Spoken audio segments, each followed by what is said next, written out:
বুড়া হইলে নেব প্রস্তুতি, যখন বয়স হয়ে যাবে তখন। এখন তো যুবক বয়স, এই বয়সে মৃত্যুর প্রস্তুতি কেমনে নেই? মৃত্যুর প্রস্তুতি নেব পরে। আপনি গ্যারান্টি দিতে পারবেন যে আজকের পরে আপনি বেঁচে থাকবেন? আমি গ্যারান্টি দিতে পারবো যে আমার আজকের পরে আমি বেঁচে থাকবো? কিসের আজকের পরে? মিম্বর থেকে আমি নামতে পারবো কিনা এই গ্যারান্টি তো নাই। আমি তো গত সপ্তাহে আপনার শোনালাম, অনেক খতিব সাহেবকে দেখেছি নামাজ পড়াইতেছে, এক সিজদা দিছে, পরের সিজদা দিতে আর পারে নাই। বাংলাদেশের ঘটনা কয়েকটা ঘটছে, নামাজরত অবস্থায় হার্ট অ্যাটাক করে মারা গেছে। তো আমিও তো মারা যেতে পারি। তো কোন সময় আমার আপনার মৃত্যু আসবে এই গ্যারান্টি আমরা আপনি কেউ দিতে পারবো না। এই জন্য মৃত্যুর প্রস্তুতি আমি কি বৃদ্ধ বয়সে নেব না এখন নেব, এই ফয়সালা আমার করতে হবে।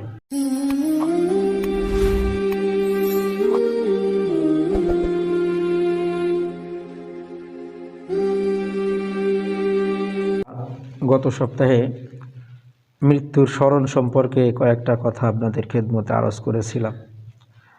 তো ইনশাআল্লাহ আজকে আমরা মৃত্যু স্মরণ আমি কিভাবে করব। শুধু মুখে বললাম যে মৃত্যু একদিন হবে, অথবা মনে মনে ভাবলাম মৃত্যু একদিন হবে, শুধু এটাই কি মৃত্যুর স্মরণ, নাকি মৃত্যুর স্মরণ বলতে অন্য কিছু আছে? তো গত সপ্তাহের বয়ানে আপনাদের খেদমতে আরজ করেছিলাম যে শুধুমাত্র মুখে বলা যে মৃত্যু হবেই, এটা তো সবাই বিশ্বাস করে। যারা আল্লাহকে স্বীকার করে না তারাও বিশ্বাস করে, যারা রাসূল স্বীকার করে না তারাও বিশ্বাস করে, নাস্তিক আস্তিক সব শ্রেণীর মানুষ এটা বিশ্বাস করে এবং বিশ্বাস করতে বাধ্য। এটা আসলে মৃত্যুর স্মরণ না। মৃত্যুর স্মরণ বলতে বোঝায় হচ্ছে, মৃত্যুর স্মরণ বলতে উদ্দেশ্য হইল যে এই দুনিয়াটাই আমার কাছে শেষ না। প্রত্যেক মুমিন এটা বিশ্বাস করে যে বর্তমান যেই দুনিয়াতে আমরা বেঁচে আছি এই দুনিয়ায় আমার শেষ না। মৃত্যুর পরে আমার সব কিছু শেষ হয়ে যায় না, বরং মৃত্যুর পরে আমার আর একটা জগৎ শুরু হয় যেই জগতের কোনো শেষ নাই। ওই জগতে গিয়ে আমি এই জগতের সব কিছুর হিসাব আল্লাহ সুবহানাহু ওয়া তাআলার কাছে আমার দিতে হবে। এটা প্রত্যেক মুমিনে বিশ্বাস করে। এটা আমাদের ধর্মের অংশ, কারণ আমাদের মৃত্যুর পরে পুনরুত্থান, আল্লাহ পাকের কাছে সমস্ত হিসাব দিতে হবে। আল্লাহ পাক সেই হিসাব করে আমাদের যা যা সাজা এগুলো দিবেন, এটা প্রত্যেক মুমিনে বিশ্বাস করে।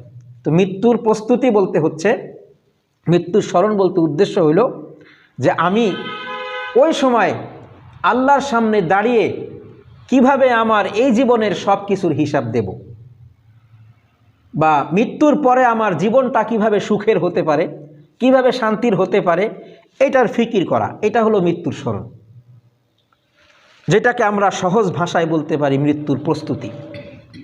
তো আজকে আপনাদের খেদমতে আমি ইনশাআল্লাহ মৃত্যুর প্রস্তুতি আমরা কিভাবে নিব, সেই প্রস্তুতি নেওয়ার জন্য আমাদের কি কি করণীয় আছে, কোন কোন কাজ বর্জনীয়, এই বিষয়গুলো সম্পর্কে কয়েকটা কথা আরজ করব ইনশাআল্লাহ। তো মৃত্যু তো আমাদের সবারই বরণ করতে হবে, এমন কোনো ব্যক্তি নাই, এমন কোনো প্রাণ নাই যেই প্রাণ মৃত্যুবরণ করবে না। আমাদের পূর্বে যারা ছিল তারাও গেছে, আমরাও যাব, ভবিষ্যতে যারা আসবে তারাও যাবে। কেউ এখানে চিরদিন থাকার জন্য আসে নাই, থাকেও নাই, থাকবেও না ইনশাআল্লাহ। কিন্তু এই যে মৃত্যু আমাদের হবেই, কোন সময় কার মৃত্যু হবে এটার কোনো গ্যারান্টি আজ পর্যন্ত কেউ দিতে পারে নাই। কেউ বলতে পারবে না যে আমি অমুক তারিখে মারা যাব, কোনো গ্যারান্টি নাই। হ্যাঁ, একটা ফাঁসির আসামি সে হয়তো বলতে পারে। তো অনেক সময় এমনও হয় যে ফাঁসির আসামির ডেট চেঞ্জ হয়ে যায়, ডেট চেঞ্জ হয়। আবার মঞ্চে গেছে, মঞ্চে যাওয়ার পরেও তার ফাঁসি মাফ হয়ে যায়। আবার অনেক সুস্থ মানুষ, গত সপ্তাহে বলেছিলাম, সুস্থ সবল যার মৃত্যুর কোনো সম্ভাবনা আপাত দৃষ্টিতে দেখা যাচ্ছে না, এই লোকটাও হঠাৎ করে মারা যায়। সুস্থ মানুষ, সকালবেলা কথা বললাম, ভালো মানুষ ছিল, কি হইল হঠাৎ। আমি গতবার এই বছরখানেক আগে আমি বাড়িতে একটা লোকের সাথে কথা বললাম। তো মাগরিবের নামাজের পরে বসছি ওনার সাথে ডাক্তারের দোকানে।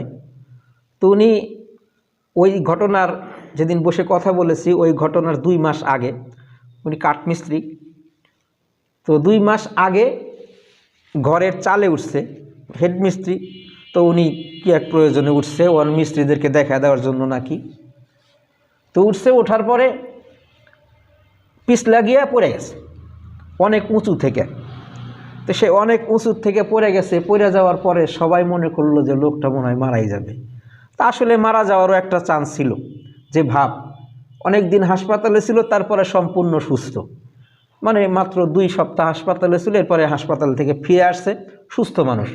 তার মধ্যে ওই অসুখটা কখনো ছিল বা পড়ে গেছিল এরকম কোনো কিছু বোঝাই যাইত না। তো ওই দিন যেই ঘটনাটা বলছি, মাগরিবের নামাজের পরে যখন আমরা বসছিলাম, তো বসে ওনার সাথে দাদার সম্পর্ক হইতো। তো ইয়ার কি করতেছি আমি, যে ওই দিন তো ভালোই মরার ঘর থেকে ফিরে আইছেন, তাহলে একটা মিলার টিলার দেন, মানে এরকম ইয়ার কি ফাজলামি করলাম। তবে উনিও মৃত্যু নিয়ে নিজের মৃত্যু সম্পর্কে নানান রকমের ফাজলামি করলো। মৃত্যু হয় নাই, আল্লাহ বাঁচাইছে, অনেক দিন আল্লাহ হায়াত দিছে, এরকম কথাবার্তা সে বলল। বলার পরে ওইখানে কিছুক্ষণ কথা বলার পরে আমি তাকে বললাম, ঠিক আছে আমি একটু বাড়ি থেকে আসি। ওইখান থেকে আমার বাড়ি যাইতে 1 মিনিট লাগে। আমি 1 মিনিট বাড়িতে গেছি, ওইখানে গিয়ে শুধু অজু করছি। অজু করার পরে ঘরের মধ্যে এসে চিল্লাচিল্লি শুনতেছি, কী হয়েছে, যে অমুক মারা গেছে। মাত্র 10 মিনিট, মাত্র 10 মিনিট। সে 10 মিনিট আগে আমার সাথে কথা বলল, 10 মিনিট পরে আমি শুনলাম যে মারা গেছে।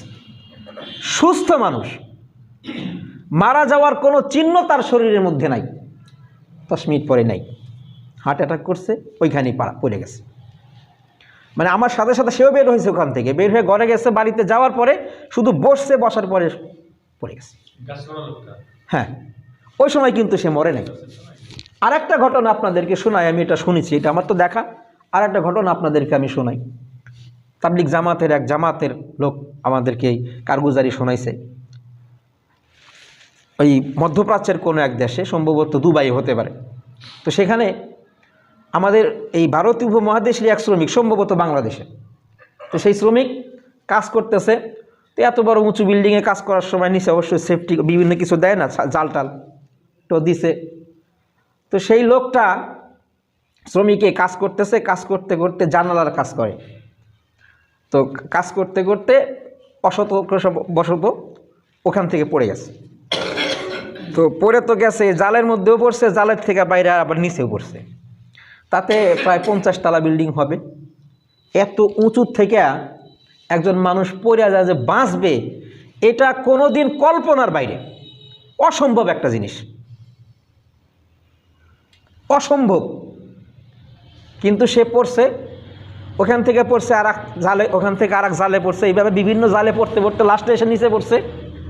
মোটামুটি মরে তো নাই, বরং হাত পাও ভাঙে নাই, সুস্থ। সে ওইখান থেকে আবার উঠে আইছে উপরে, লিফট দিয়া যেভাবে হোক উপরে উঠে আসছে। তো সবাই তো আশ্চর্য হয়ে গেছে যে এই লোকটা বাঁচলো কেমনে। তো তার সাথে ইয়ার কি করতেছে, তাহলে মিষ্টি খাওয়াও, যে আজকে তুমি যে বেঁচে গেলা এর জন্য আমাদের কি খাওয়াও, মিষ্টি খাওয়াও। তো সে কইছে ঠিক আছে আনি, জান বেঁচে গেছে তো মিষ্টি খাওয়াবে, আনন্দ। তো মিষ্টি খাওয়ানোর জন্য সে লোকটা নিচে নামছে। তো নিচে নাইমা ওই রাস্তার অপোজিটে হচ্ছে দোকান। তো সেই দোকানে যাচ্ছে, যাওয়ার পথে একটা দ্রুতগতির গাড়ি এসে ওইখানে সে মিষ্টি কিনছে, কিনে ফিরতেছে, এই ফেরার পথে গাড়ির নিচে চাপা পড়ে মারা গেল। তো যে সময় মৃত্যুর কথা ছিল আমি মনে করলাম সে মরবে, সে মরে নাই। আর যখন মরার কোনো কথা না, খুশিতে চলে গেছে মিষ্টি কিনতে, ওই সময় গেল মারা। এই জন্য কার মৃত্যু কোন সময় হবে এটার যেমন কোনো টাইম নির্ধারিত নাই, কোনো বয়সও নির্ধারিত নাই। যে কোনো বয়সের মানুষ যে কোনো সময় মারা যাবে। এই জন্য আমাদের মৃত্যুর প্রস্তুতি বুড়া হইলে নেব প্রস্তুতি। যখন বয়স হয়ে যাবে তখন, এখন তো যুবক বয়স, এই বয়সে মৃত্যুর প্রস্তুতি কেমনে নেই, মৃত্যুর প্রস্তুতি নেব পরে। আপনি গ্যারান্টি দিতে পারবেন যে আজকের পরে আপনি বেঁচে থাকবেন? আমি গ্যারান্টি দিতে পারবো যে আমার আজকের পরে আমি বেঁচে থাকব? কিসের আজকের পরে? মিম্বর থেকে আমি নামতে পারবো কিনা এই গ্যারান্টি তো নাই। আমি তো গত সপ্তাহে আপনার শোনালাম, অনেক খতিব সাহেবকে দেখেছি নামাজ পড়াইতেছে, এক সিজদা দিছে, পরের সিজদা দিতে আর পারে নাই। বাংলাদেশের ঘটনা কয়েকটা ঘটছে, নামাজরত অবস্থায় হার্ট অ্যাটাক করে মারা গেছে।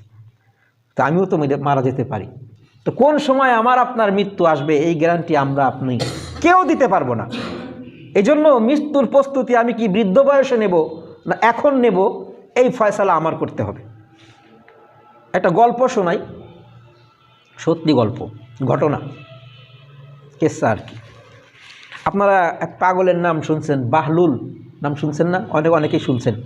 বাহলুল পাগল অনেক আগের আব্বাসী খলিফা হারুনুর রশিদের জামানায় সে ছিল।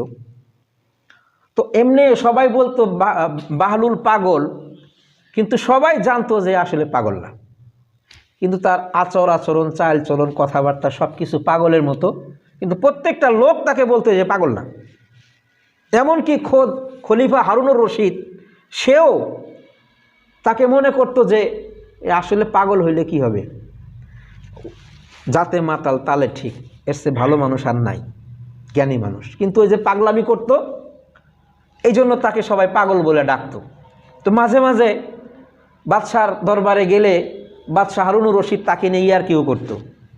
তো একবার কোনো এক কাজে ও তো মাঝে মাঝে ঘুরতো, বিভিন্ন জায়গায় যেত। তো বাদশাহ হারুনুর রশিদের দরবারে গেছে। তো যাওয়ার পরে বাদশাহ হারুনুর রশিদ ইয়ার্কি কইরা তাকে একটা লাঠি দিছে, যে এই লাঠিটা তোমাকে দিলাম। যে খলিফাতুল মুসলিমিন, কেন দিলেন এটা? তোমারে দিলাম যে তুমি একটা পাগল লোক, তোমার তো লাঠি লাগবে, হাঁটাচলা করার দরকার আছে, তারপরে মানুষের পিটানোরও দরকার আছে। পাগল তো মানুষ পিটায়, তো এমনি এক লাঠি দিয়ে না পিটাই, এটাতে পিটাই। আর তুমি তোমার সে পাগল যেটারে পাইবা তারে লাঠিটা হাদিয়া দিও। মানে এইটা হলো বোঝানোর উদ্দেশ্য যে লাঠিটা তুমি বড় পাগল, তোমার চেয়ে বড় কোনো পাগল নাই, এই জন্য লাঠি তোমার চেয়ে বড় পাগল পেলে তাকে হাদিয়া দিও। তো ওই বাহলুল লাঠিটা নিয়ে অনেক দিন পর্যন্ত সে লাঠি যেখানে যায় লাঠি তার হাতে, যেখানে যায় লাঠি তার হাতে। অনেক দিন পর বাদশাহ হারুনুর রশিদ একদিন যাচ্ছে কোথাও অনেক বড় বাহিনী নিয়ে।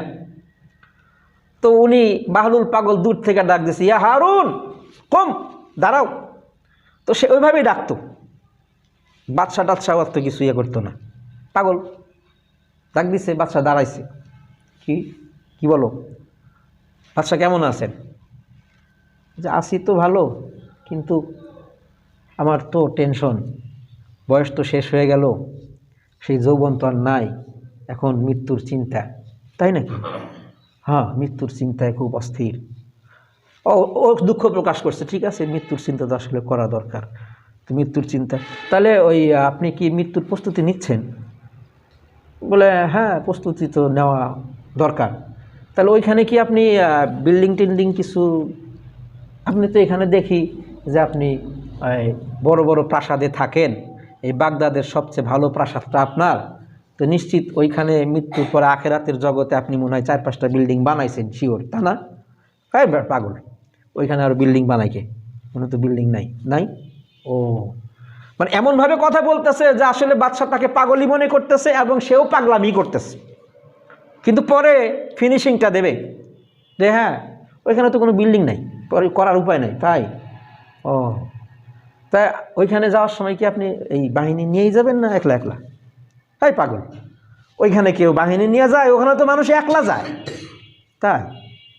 বাহিনী না, একলা যা লাগবে। বলে হ্যাঁ, একলাই তো, দেখো না কোনো দিন মানুষ মারা, দেখো না? দেখছি তো। ওই রকমই আমিও যাব। তাই না? আমি মনে করলাম যে আপনি বাদশাহ মানুষ, আমরা তো সাধারণ মানুষ, এই জন্য আমরা একলা একলা যাই।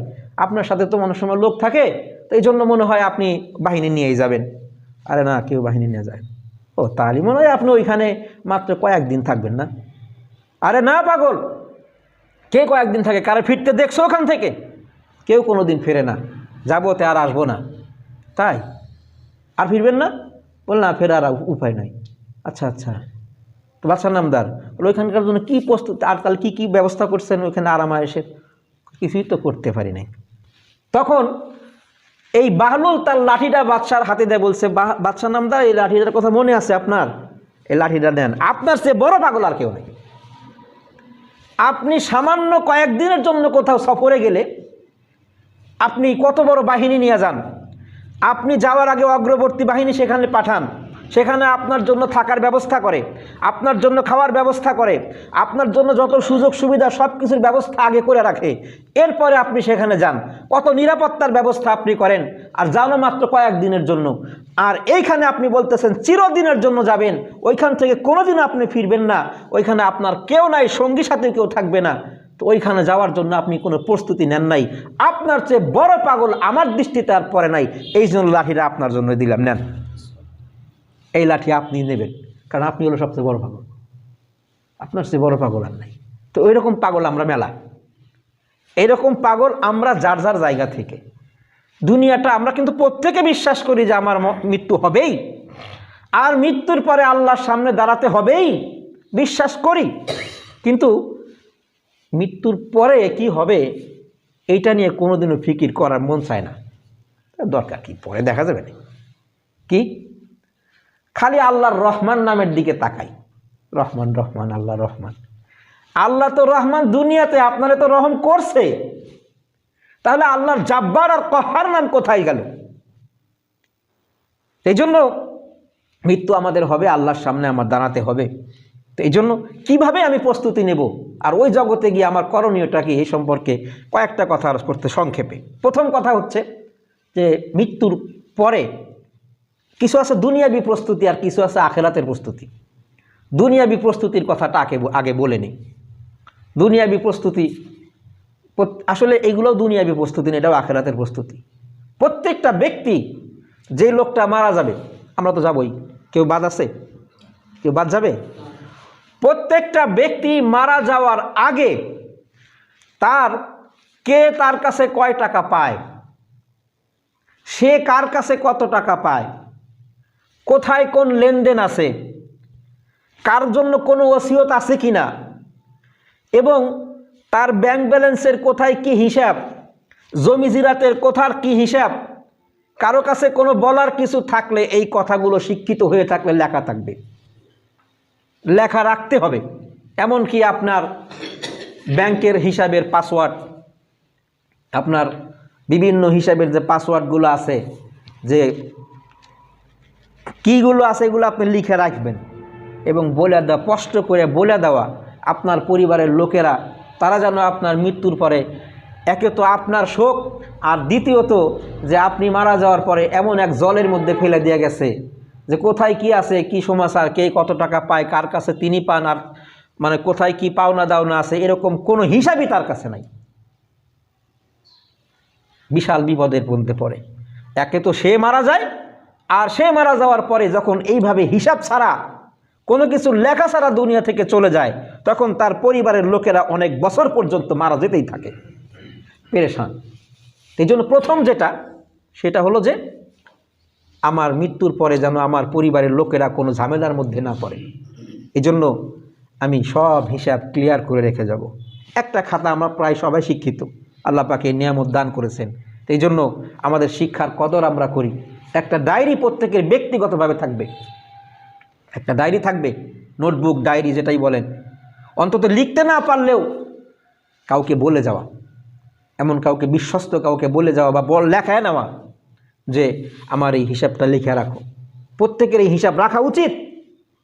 ওসিয়তনামা আপনি লেখা যান। আমাদের বড় বড় আল্লাহওয়ালা যারা বুজুর্গ ছিলেন, তারা প্রত্যেকে যার যার ওসিয়তনামা মৃত্যুর আগে ওসিয়তনামা লিখে রেখে গেছেন। সেই ওসিয়তনামা অনুসারে আমল করলে করলো, না করলে না করলো, কিন্তু আপনার দায়িত্ব, আমার দায়িত্ব হলো ওসিয়তনামা লিখে দেওয়া। সেই জন্য আমরা আজকে থেকেই যা করছি পিছনে বলা তো যায় না, যদি আল্লাহ হায়াত দারাজ করেন, আরও কিছুদিন সময় পাই, তাহলে এই যার যার হিসাবের খাতা একটা ক্লিয়ার করে রাখবেন, ব্যক্তিগত খাতা। ওই খাতাটা আপনার সবচেয়ে বড় সম্পদ। আপনি সবচেয়ে বড় হিসাবগুলো ক্লিয়ার করে, পরিষ্কার করে, যাতে করে আপনার কাছে কেউ যেন কোনো দিন কোনো কিছু পাওনা না থাকে, আপনার মৃত্যুর পরে যেন এর জন্য আল্লাহ পাকের কাছে না দাঁড়াইতে হয়। নফসুল মুমিনি মারহুনাতুম বিদাইনিহি, সহিহ হাদিস, যে মুমিনের জান তার ঋণের সাথে আটকে থাকে। যেই পর্যন্ত ঋণ শোধ না করা হবে, তার পর্যন্ত যত বড় আমলদারি হোক না কেন, জান্নাত তার জন্য না, জান্নাতে যাওয়া তার জন্য হারাম। ঋণ শোধ করতে হবে আগে, তারপরে। এই জন্য কে কত পায় না পায় এটা আপনি লিখে রাখেন, এটা হচ্ছে প্রথম কাজ। আর ওসিয়তনামার মধ্যে আমি আমার পরিবারের লোকদের জন্য ওসিয়ত করে যাব যে আমার মৃত্যুর পরে কেউ কোনো কান্নাকাটি করবা না, বা যে সমস্ত বদ রসুম যেগুলো করে, বিলাপ না করা। কান্নাকাটি তো হবেই, কিন্তু বিলাপ যেন কেউ না করে, এটা বলে যাওয়া। কারণ হাদিসে আসছে, ইন্নাল মাইয়িতা ইউআযাবু বিবুকাই আহলিহি আলাইহি, যে কোনো মাইয়ত যখন মারা যায় তার পরিবারের লোকেরা যখন তার জন্য বিলাপ করে, তাহলে ওই মাইয়েতে কবরে আযাব দেওয়া হয়। বিলাপ করে আর একজন, আযাব দেওয়া হয় তারে। এটা কি ব্যাখ্যায় উলামায়ে কেরাম বলেন যে এটা হলো ওই লোকটা, যেই লোকটা জীবদ্দশায় সে নিজেও বিলাপ করত, অথবা বিলাপ করা কোনোদিন নাও করে নাই, এই ব্যাপারে অসন্তুষ্টিও প্রকাশ করে নাই, এই লোকটার আযাব দেওয়া হবে। এই জন্য আমরা আপনারা প্রত্যেকে মৃত্যুর আগে আমার পরিবারের লোকদেরকে ওসিয়ত করে যাব যেন আমার মৃত্যুর পরে কখনোই এই বিলাপ বা আমার কোনো বদ রসম আমার কবরের কাছে না করা হয়, এটা বলা। এটা হচ্ছে মোটামুটি দুনিয়াবি একটু প্রস্তুতি। আর সবচেয়ে বড় প্রস্তুতি হচ্ছে যে আমার মৃত্যুর পরে আখেরাতে আল্লাহর সামনে আমার দাঁড়াতে হবে। ওই দিন আমি কি জবাব দেব? আমি কোন ভরসায় বসে আছি বলেন তো? কিসের ভরসা? একবার আপনার অন্তরে হাত দিয়ে আপনি একটা বার বোঝার চেষ্টা করেন গভীরভাবে। কোনো মানুষ যখন না থাকে, কেউ নাই, ওই সময় আপনার অন্তরের কাছে হাত দিবেন, বুকের মধ্যে হাত দিয়া গভীরভাবে আপনি চিন্তা করেন যে আমি কার ভরসায় বসে আছি, কি এমন আমার হাতে আছে, বা কোন আশাটা আমার আছে যেই আশায় আমি নামাজ নিয়মিত পড়ি না, কোন আশায় আমি জামাতের সাথে নামাজ আদায় করি না, কোন আশায় আমি ফরজ বিধানগুলো পালন করি না, কোন আশায় আমি হারাম থেকে বাঁচি না। কে আমাকে বাঁচাবে? এই লোকটার একটা খোঁজ বাইর করেন। যদি আপনার শিওর থাকেন যে না, একবার শিওর কনফার্ম সে আমাকে বাঁচাবে, তাহলে তো আর আপনার সমস্যা নাই, আপনি যা ইচ্ছা করেন। কারণ আপনার বাঁচানোর লোক তো আছে কারো? আপনাদের কারো আছে কি? যদি থাকে আমার একটু বলেন, নাহলে আমিও হেরে ধরবো।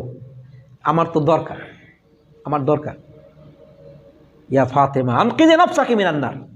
হযরত ফাতেমা রাদিয়াল্লাহু আনহা জান্নাতি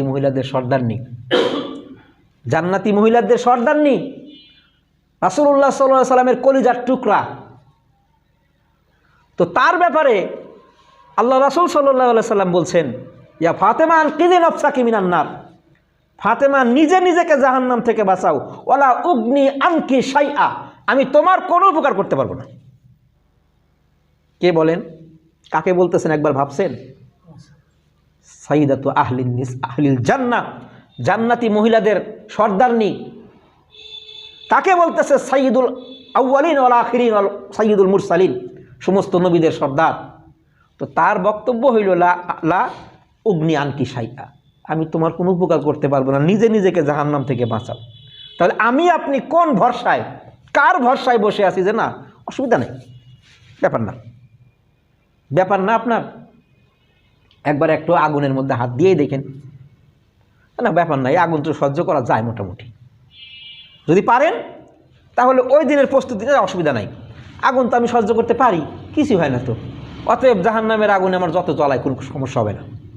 যদি এটা মনে করেন আপনি মনে করি, তাহলে অবশ্যই আমার আমল না করলেও চলবে। আর যদি মনে হয় যে না, আমার তো বাঁচানোর কেউ নাই, আল্লাহর রহমত ভিক্ষা করতে হবে, আল্লাহর আদেশগুলো মানতে হবে, নিষেধগুলো ছাড়তে হবে, এইগুলো চিন্তা ভাবনা যদি আপনার মধ্যে থাকে, তাহলে আমার দ্বারা নামাজ কাজা হবে না, জামাতের নামাজ ছুটবে না, কোনো আমল ছুটবে না। সেই জন্য প্রত্যেক দিন একবার করে এটা ভাবা, আজকে যদি আমি মরি তাহলে আমার নামাজের কি হবে? আজকে যদি আমি মরি, কেউ কারো নামাজ পড়তে পারে না, আপনার লাখ লাখ টাকা আছে, তো লাখ লাখ টাকা আছে, আপনার পরিবারের লোকেরা কি আপনার পক্ষ থেকে নামাজ পড়ে দিব? আর নামাজ পড়লে হবে? কারো নামাজ কেউ পড়তে পারে না। হ্যাঁ, অসুস্থ অবস্থায় যদি কোনো ব্যক্তি হয়, এখানে মাসলা আছে যে তার এক ওয়াক্ত নামাজের জন্য ফিদিয়া দিতে হয়, সেটা অসুস্থ হইলে। যদি অসুস্থ হয় তাহলে তার লোকেরা ফিদিয়া দিলে চলতে পারে। তাহলে আপনি কয় ওয়াক্ত নামাজ কাজা দিচ্ছেন, এই হিসাবটা আপনার আসেনি, হিসাব করে রাখছেন? ওই যে হিসাবটা দেয় পরিবারের লোকেরা, ওইটা হলো আন্দাজি একটা হিসাব। আর ওই সমস্ত লোকজন, যে সমস্ত লোকজন জীবনে মাত্র কয়েক ওয়াক্ত নামাজ ছুটে গেছে অসুখ হওয়ার কারণে, ওই তাদের নামাজের ফিদিয়াটা দেয়। আর আপনি যখন সুস্থ ছিলাম, নামাজের দাঁড়ও দাঁড়তাম না। আমি যখন সুস্থ ছিলাম, জামাতের দাঁড়ও দাঁড়তাম না, নামাজ পড়লেও মাঝে মাঝে বাড়িতে পড়ি, কোনো রকমের ওজর ছাড়া। অন্ধ সাহাবি আব্দুল্লাহ ইবনে উম্মে মাকতুম, অন্ধ সাহাবি, উনার সে মাজুর আর কে আসছে হুজুরের কাছে, হুজুর আমি তো অন্ধ, মদিনার রাস্তাঘাট ভালো না, জঙ্গল, বিভিন্ন জায়গায় সাপ টাপ থাকে, যদি আমার সাপে কামড় দেয় আমার তো কেউ নিয়েও আসার নাই, হুজুর আমি কি বাড়িতে নামাজ পড়তে পারবো? বলছে যে হ্যাঁ পারবা। একটু পরে আবার ডাক সেদিকে আসো, আজান শোনো। জি হুজুর আজান তো শুনি। হাইয়া হাল্লা। অতএব তার মসজিদ আসতে হবে। তোমার কোথায় আসতে হবে? মসজিদে আসতে হবে। কাকে বলল? অন্ধ সাহাবী। আর আমি আপনি কি ওজোর দেখাই? ওজোর প্রত্যেকেরই আছে। আমার তো ওজোর ছিল। আমার কি ছিল? ওজোর ছিল। আমি একদিন বলেছিলাম যে শয়তান হচ্ছে আবুল ওজোর, মানে যত ওজোর আছে সমস্ত ওজোরের বাপ হলো শয়তান। পৃথিবীতে একটা গুনাহগারকে আপনি দেখাইতে পারবেন না যে তার গুনার পিছনে কোনো ওজোর নাই, ওজোর ছাড়া গুনাহ করছি, কেউ নাই। পৃথিবীর সবচেয়ে বড় পাপী যে ফেরাউন, সেও বলবে যে না আমি যে আল্লাহ দাবি করছি এটা আমার ওজোর আছে। ইবলিসেরও ওজোর ছিল, ওজোর পেশ করছে না যে আল্লাহ আমরা বানাইছেন হলো আপনি আগুন দিয়া, আগুন দুপুরের দিকে যায়, আর আদম রে বানাইছেন মাটি দিয়া, মাটি তো নিচের দিকে যায়, তো সেজদা করলে আদম করবে, আমি কে? ওজোর ছিল না একটা? তো প্রত্যেকেরই ওজোর আছে, কিন্তু কোন ওজোর গ্রহণযোগ্য এটা ভাবতে হবে। যে কোনো একটু হালকা পাতলা ওজোরেই আমার কি যায়, জামাত ছুটে যায়, জামাতের সাথে আমি নামাজ পড়তে পারি না। আর দেখাই কি আমার কি আসছিল? ওজোর ছিল। এই ওজোর টিকবে না, এই ওজোর টিকবে না, ওজোর থাকবে না, কাজ হবে না, আপনার ওজোরটা দেখাইতে পারবেন না, সব জায়গায় দেখাইতে পারবেন না। এই জন্য ওজোরের পিছনে না পড়া নিজের ফিকিরটা নিজে করি। অন্যের চিন্তা করে নিজের জীবনটা নষ্ট করে দিবেন সন্তানের জন্য, যে এই যে আমি নামাজ জামাতের সাথে পড়তে পারি না কেন? এর বড় কারণ হলো জামাতের সাথে নামাজ পড়তে পারি না, এর বড় কারণ আমার সন্তান। কি কামাই ভালো করে উপার্জন করতে হবে, না হলে পোলাপান খাবে কি?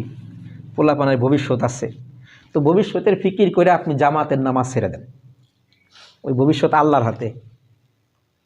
কত লক্ষ লক্ষ টাকার মালিকের সন্তান ভিক্ষা করে মরছে, বাপ তো রেখে গেছিল অনেক, ওই যে ভবিষ্যৎ দেখে গেছে সন্তানের, কিন্তু ভবিষ্যতের স্রষ্টা যিনি, তিনি ভবিষ্যৎ দেখেন নাই, ভিক্ষুক বানিয়ে নিছেন দুনিয়া থেকে। এই জন্য সন্তানের জন্য আপনার আমার ফিকির করা, তার ফিকির আল্লাহ করবে। ওয়ামুর আহলাকা বিসসালাত ওয়াসতাবির আলাইহা লা নাসআলুকা রিজকা।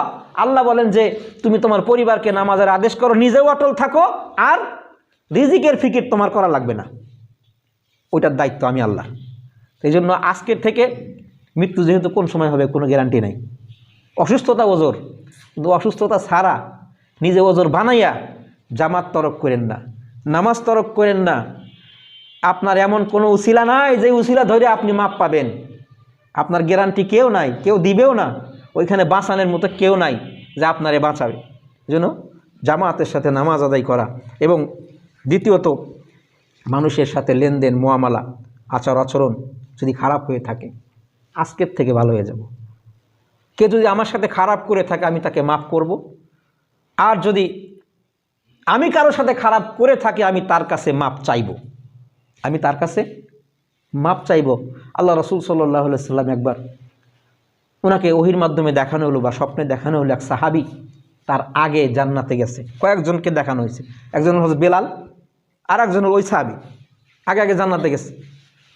তো আল্লাহ রসুল সাল্লাল্লাহু আলাইহি সাল্লাম ওই সাধারণ সাহাবী তার স্ত্রীকে জিজ্ঞাসা করছেন, আচ্ছা তোমার স্বামী কি আমল করে? আমি তো বলতে পারি না, তাকে জিজ্ঞাসা করতে হবে।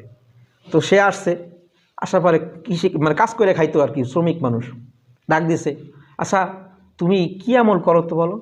হুজুর আমি তো গরিব মানুষ, সারাদিনে তো মেহনত করি, পানি বহন করি।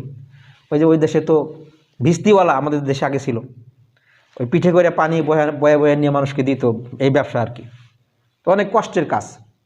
তা আমি তো পানির কাজ করি সারাদিন, আমি শুধুমাত্র ফরজ নামাজগুলো জামাতের সাথে পড়তে পারি, আমল টামল তো তেমন করতে পারি না। কি করো, কি আমল করো, সত্যি কথা বলো। হুজুর আমার তো মনে পড়ে না, তবে একটা কথা আমার একটু মনে পড়ে, যে আমি প্রতিদিন রাত্রিবেলায় শোয়ার সময় যেই লোকগুলো আমার কাছে অন্যায় করছে, আমার উপরে জুলুম করছে, আমি প্রতিদিন রাত্রে শোয়ার সময় তাদের সবাইকে মাফ করে দিয়ে তারপরে ঘুমাই। আল্লাহ রসুল বললেন যে এই জন্য তুমি আমার আগে জান্নাতে যাইবা, মানে আল্লাহ রসুলের অনুমতিতেই, সুপারিশেই। যাই হোক, বলা উদ্দেশ্য হইল যে অন্য যদি আমার উপর অন্যায় করে থাকে আমি মাফ করে দিব এবং আমি অন্যের কাছে মাফ চাইব। মৃত্যুর কোনো গ্যারান্টি নাই। কত যুবক মারা যাচ্ছে, কত যুবক মারা যাচ্ছে প্রতিদিন। এখন বর্তমানে বৃদ্ধদের চেয়ে যুবকদের মৃত্যুর সংবাদ আমরা প্রতিদিন বেশি শুনি, যুবকদের মৃত্যুর সংবাদ বেশি শুনি। জানি না এই যুবকরা বা যারা আমরা এই যুবকরা আছি, আমরা হয়তো মনে করতেছি যে কবরে হয়তো আমাদের বাঁচানোর জন্য একজন লোক ঠিক করা আছে।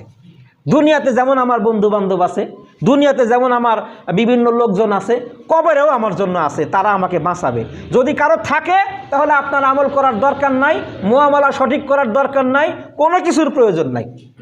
আর যদি না থাকে তাহলে সেই হিসাবে এখন থেকেই করি। মৃত্যুর প্রস্তুতি আমরা সবাই নেই। আল্লাহ পাক আমাদের সকলকে মৃত্যুর প্রস্তুতি নেওয়ার তৌফিক দান করে। তো এই ক্ষেত্রে আমাদের মৃত্যুর প্রস্তুতি নেওয়ার জন্য আমরা সবচেয়ে বড় যেটা করতে পারি যে আমাদের জামাতের নামাজগুলো সঠিক হয় কিনা এগুলো আমরা প্রতিদিন হিসাব করব।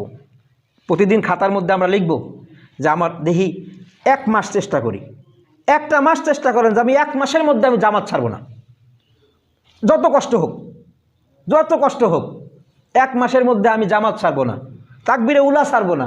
আগে প্রথমে তাকবিরে উলা নাই বাদ দেন, প্রথমে হিসাবটা করেন খালি জামাত, আমি জামাতের সাথে নামাজ পড়বো। এরপরে তাকবিরে উলাটা ধরেন, এইভাবে ধরে ধরে নামাজটা আগে ঠিক করে নেন। এরপরে মানুষের সাথে লেনদেন, আচার আচরণ, কথাবার্তা, এই সব কিছুর দিক দিয়ে আপনি ঠিক হয়ে যায়। কারণ আমার মৃত্যুর পরে মানুষের যেটা বলবে গোপনে গোপনে, ওটাই হলো সবচেয়ে বড় সাক্ষী। আমার মৃত্যুর পরে সবাই যদি আমাকে ভালো বলে তাহলে আমি ভালো মানুষ আল্লাহর কাছে। আর যদি সবাই খারাপ বলে, উপরে উপরে তো সবাই একটা কথা বলে, আসল সাক্ষী তো পরে যেটা বলে সেটা। জানাজার ময়দানের মধ্যে সবাই বলে লোকটা ভালো ছিল, কিন্তু পরবর্তীতে যেটা বলবে ওইটাই হলো আসল। এই জন্য আমার আচার আচরণ, লেনদেন, কথাবার্তা ঠিক করি। এই মাত্র 10 টাকা 20 টাকার জন্যে, সামান্য একটু তুই তুকারির জন্যে ঝগড়া করে আমি একজনের কত মাথা ফাটাইলাম, কত কিছু করলাম, কত গরম দেখাইলাম। মৃত্যুর সময় মনে হবে সব কিছু ভুল ছিল, সব কিছু ভুল ছিল। কার জন্য কি করলাম? আমি এক বুজুর্গর থেকে শুনছি, দেখবেন যে আপনি মানুষ মারা যাওয়ার পরে সাধারণত তার চোখটা খোলা থাকে, বেশিরভাগ চোখটা খোলা থাকে, পরে বন্ধ করে দিতে হয়, এটাই নিয়ম, কিন্তু চোখ খোলা থাকে। কেন থাকে? এইভাবে কেন থাকে? তো জিজ্ঞাসা, উনি বলছেন যে দেখেন, মানুষ যখন মারা যায়, তো মারা যাওয়ার পরে সে চোখ খুলে শেষবারের মতো দুনিয়ার দিকে একবার তাকায় দেখে যে কার জন্য আমি কি করলাম। কিচ্ছু থাকবে না, কোনো ডিগ্রির কথা মনে থাকবে না, কোনো সম্পদের কথা মনে থাকবে না। ওই সময় সারা জীবন কি করছিলাম, 10 টাকার জন্য কার সাথে কয়বার মারামারি করলাম, সামান্য একবার তুই তোকারি বলছিল, আমাকে একটু সম্মান দেয় নাই, এর জন্য আমি কত কিছু করলাম, কার মাথায় বাড়ি দিলাম, কার সম্পদ খাইলাম, কি করলাম না করলাম, কিচ্ছু মনে আসবে না। খালি আফসোস থাকবে যে কার জন্য কি করলাম। একবার শেষবারের মতো দুনিয়াটা দেখে নেয় যে কার জন্য কি করলাম। সেই জন্য কার জন্য কি করবো আফসোসটা হওয়ার আগেই আমরা সঠিক ভালো হয়ে যাই, আমরা ঠিক হয়ে যাই, আমলকে সঠিক করি, আল্লাহর দিকে রুজু হই। আল্লাহ পাক আমাদের সকলকে তৌফিক দান করে।